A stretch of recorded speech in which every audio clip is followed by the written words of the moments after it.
Hi friends, welcome to my channel. So last video we have seen how to create a groups by using pop-up windows.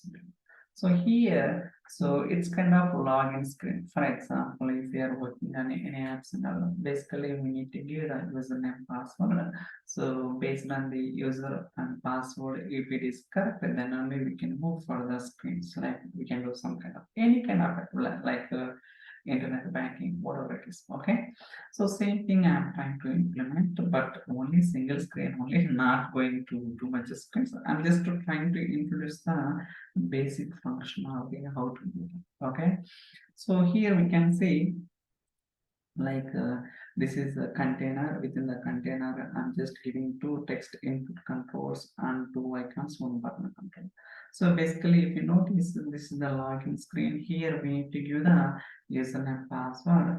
Based on that we are just kind of validating what are the username password you are giving, it's correct or not. If it is not correct, we are trying to give some kind of notification like invalid username password, so that users can understand, right? So let me give it. So I'm trying to validate this from the SharePoint list. I'll try to show that is also. So this is the username and this is the password. Sorry, I'm just giving dummy values only.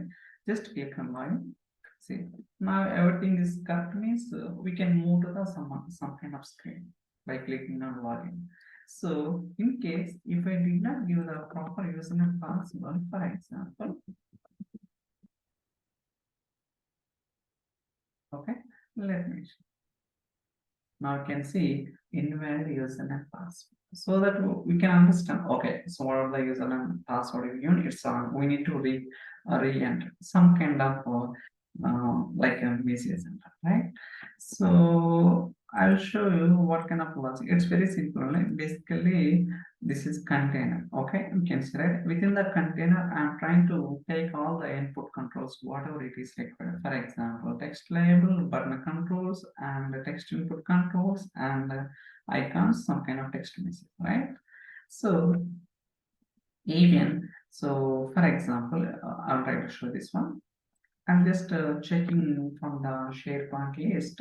So what are the username and password I'm giving? I'm just validating from the SharePoint list. Even I'm trying to show that. So list. Here's data.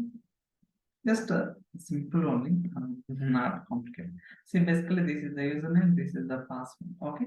Again, you can give me this one also. Ramesh forwards, right? Let's try one more time. Ramesh forwards.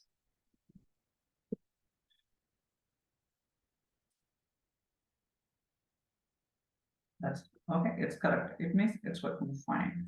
So how are we validating? Now you can see the expression.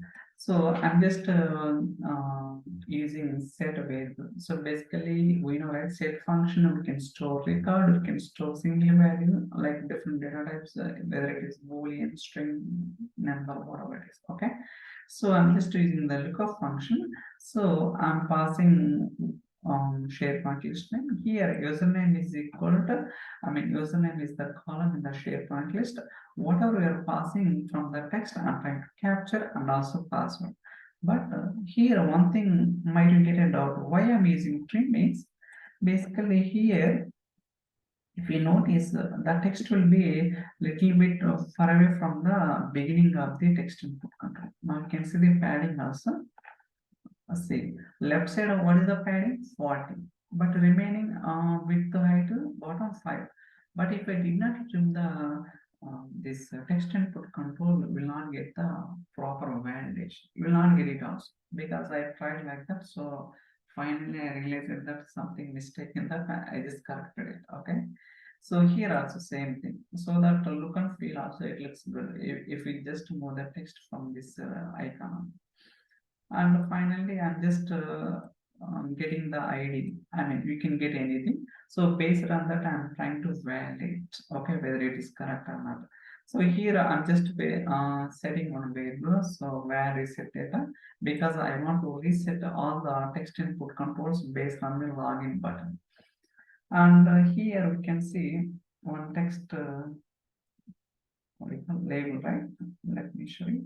See, so invalid username password. So I want to hide and visible based on this action. For example, go to the visual. If it is a blank, where data validation, let me try to show the text label. Whether it is false means just hide. That's it. So might we get it out of what is this where violation record? So it means that so the variable record. Here I'm just storing ID value of the SharePoint list because based on the username we need to get capture something. Based on that I'm trying to do the validation here. Very simple, that's it.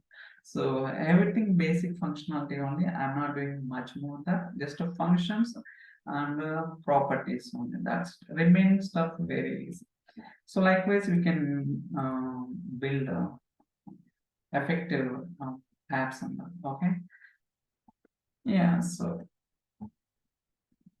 I think that's all for this video. So thanks so much for watching. If you like this video, just subscribe, like it. Thank you.